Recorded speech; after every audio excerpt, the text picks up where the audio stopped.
Akkanamaan jirtu hubadheera, akka feeraan jirtu si argeera.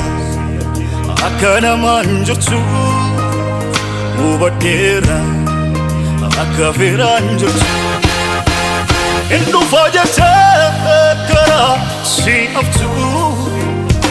Deem jettee Yesuus nam jaalladhaftu. Hin dhufa jettee karaa si haftu. Deem jettee Yesuus nam jaalladhaftu.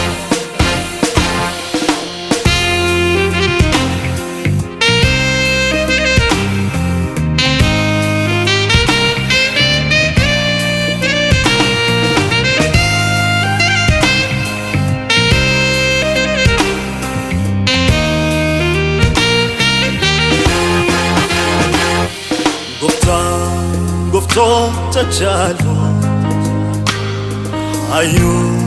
hayyoota jaaloo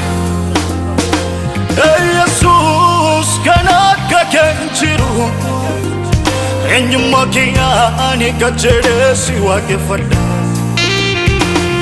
Yesuus kan akka kee jiru eenyummaa kee ani qajeelee si waaqeffadha. Si argeera, akkanamaan jirtu hubadheera, akka feeraan jirtu si argeera.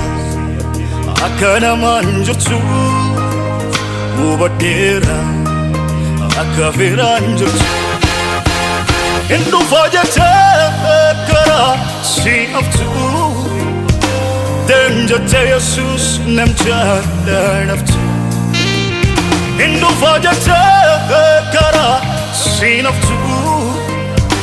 Deem jettee Yesuus nam jaalladhaftu.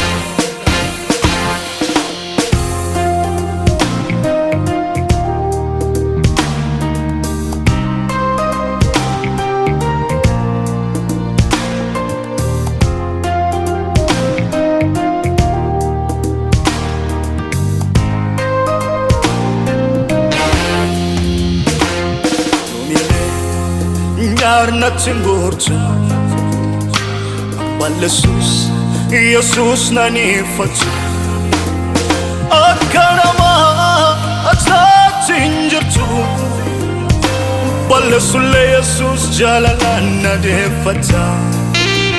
Akkanama atatti hinjirtu Ballesulle Yesus jaalalaan nadeeffata.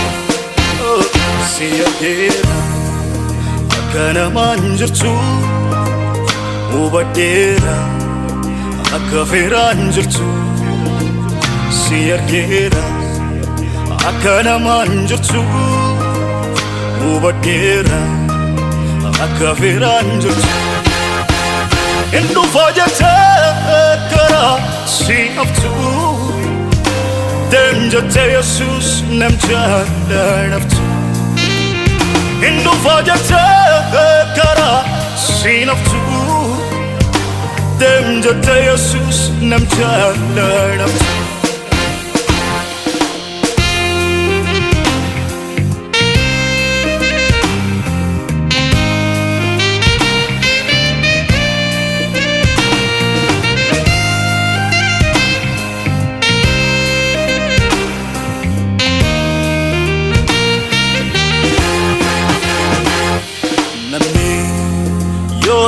Jipe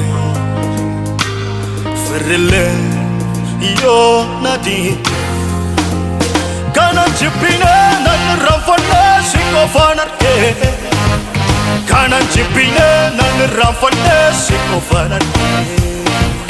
Kana jipine nan ramfane siko fanarke.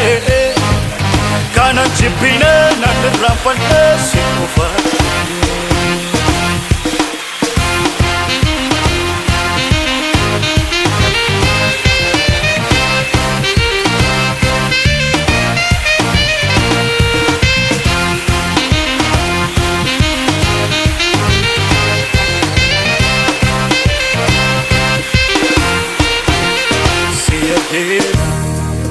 Akkanamaan jirtu hubadheera akka feeraan jirtu si argeera akka namaan jirtu hubadheera akka feeraan jirtu hin dhufaa jettee karaa si haftu deem jettee Yesuus nam jaalladhaftu hin dhufaa jettee karaa si haftu deem jettee Yesuus nam jaalladhaftu si argeera akka namaan jirtu hubadheera akka feeraan jirtu si argeera akka namaan jirtu hubadheera akka feeraan jirtu si argeera akka namaan jirtu hubadheera akka feeraan jirtu si argeera akka namaan jirtu hubadheera akka feeraan jirtu